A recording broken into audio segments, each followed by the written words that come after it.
नमस्ते. मी शेंगदाण्याची कतरी बनवते.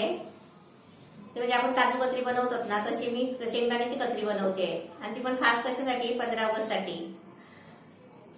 आणि मी कशी बनवते ती बघून आहे ना तुम्ही पण बनवा मस्त. कशी बनते ती मला सांगा.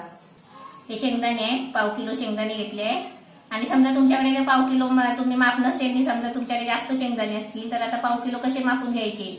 तर हे आपला बाऊल आहे ना काचीचा, हे 2 वाट्या घ्यायचे. मी 2 वाट्या शेंगदाणे म्हणजे पाव किलो आहेत.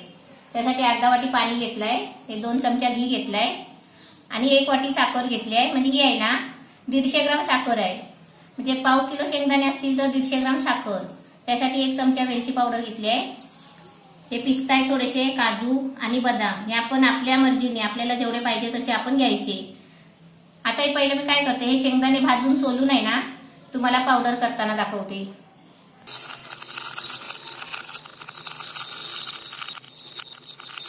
शेंगदाणे असे चांगले भाजून घ्यायचे. त्याची साल निघायला पाहिजे एवढे भाजायचे. म्हणजे करपवायचे नाही, काले नाही करायचे जास्त. 4 ते 5 मिनिटं झाले भाजायला. 4 ते 5 मिनिटं आहे ना सारखी मी अशी ढवळतच होते, कारण सारखं ढवळत राहिलं ना की त्याचे पुरे दाणे आहे ना भाजून निघतात. आता हे मस्त भाजलेत बघा, सगळे भाजलेत. आता मी गॅस बंद करते आणि तुम्हाला आहे ना थंड करून ह्याची पावडर कशी बनवायची ना ते मी तुम्हाला दाखवते. शेंगदाणे भाजले त्याची साल काढून घेतली. आता मी तुम्हाला मिक्सरला पावडर करून दाखवते. अर्धे शेंगदाणे घेतले, अर्धे ठेवले आधी, अर्धे. आता तुम्हाला मिक्सर चालू करून दाखवते. आणि कसं माहितीये, सारखं मिक्सर चालू नाही ठेवायचं आहे. आता मी बटन कसा फिरवते बघा, तशी ते आपल्याला सुकी पावडर करायची आहे.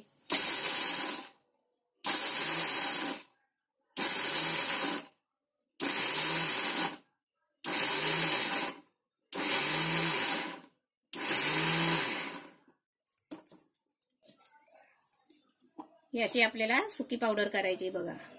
आणि आपण जर बटन चालू करून ठेवलं ना असं म्हणजे 1-2 मिनिटासाठी, तर हे आपल्याला ह्याचे चिकट असं चटणी सारखं होणार.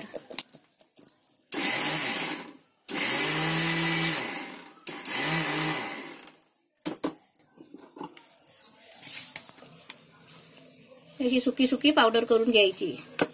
गॅसवर पॅन ठेवलाय, त्याच्यामध्ये साखर टाकते आणि त्याच्यामध्ये आहे ना अर्धी वाटी पाणी. आता आपल्याला याचा आहे ना पाक बनवून घ्यायचा आहे. साखरेच्या पाकाला चांगली उकळी आली आहे. याला आपल्याला एकतारी पाक बनवायचा आहे. तर त्याच्यामध्ये आपल्याला आहे ना ते शेंगदाण्याचे मिश्रण टाकायचं आहे.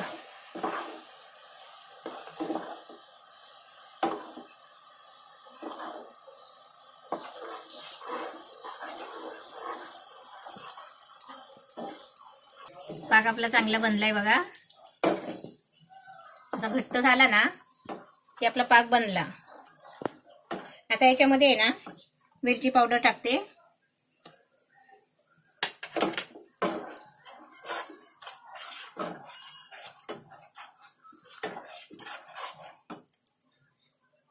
गॅस थोडा मीडियम ठेवलाय आणि त्याच्यामध्ये आता शेंगदाण्याची पावडर टाकते.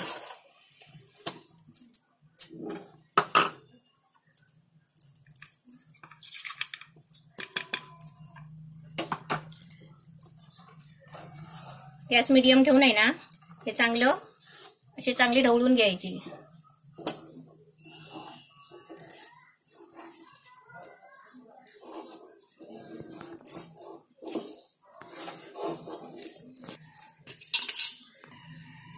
याच्यामध्ये 1 चमचा घी टाकते.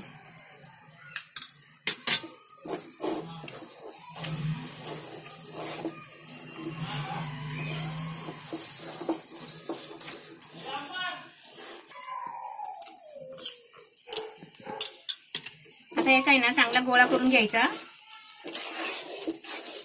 आता त्याच्यामध्ये अजून मी 1 चमचा घी टाकला, म्हणजे 2 चमचा घेतला होता.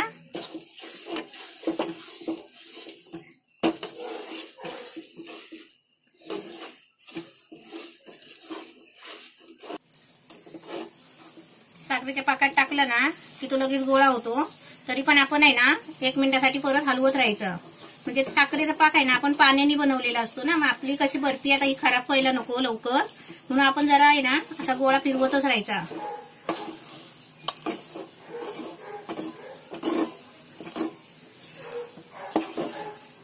एकदम मस्त छान झालंय बघा.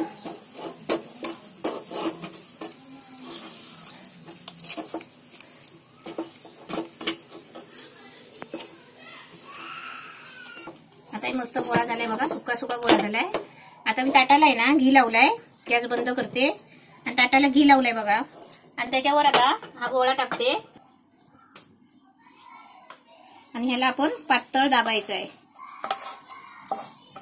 जेवढं आपल्याला जाड पातळ पाहिजे असेल ना तेवढं आपण जाड पातळ थापून घ्यायचं, असं चमच्यानी प्रेस करून घ्यायचं. हे मस्त असं बघा ताटामध्ये चांगलं थापून घेतलंय. आता याच्यावर ड्रायफ्रूट टाकते आणि कापून दाखवते वड्या.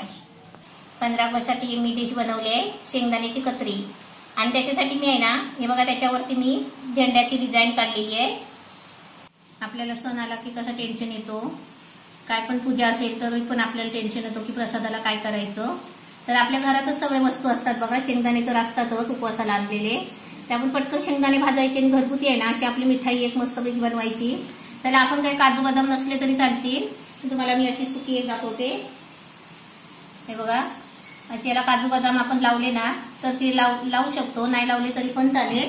अशी झटपण आणि पौष्टिक एकदम अशी मस्त मिठाई आपण घरगुती बनवू शकतो. अशी तुम्ही पण बनवा. शेंगदाण्याची कतरी बघा मस्त छान झाली एकदम. आणि यायला 10-15 दिवस काय महिन्यावर पण राहू शकते, अशी मस्त कडक झाली आहे. हे बघा एकदम छान झाली आहे, एकदम मस्त टेस्टी पण झाली आहे. तुम्हाला सर्वांना 15 ऑगस्टच्या हार्दिक शुभेच्छा. नवीन रेसिपी पाहण्यासाठी लाईक करा, सबस्क्राईब करा आणि ही घंटी वाजवा.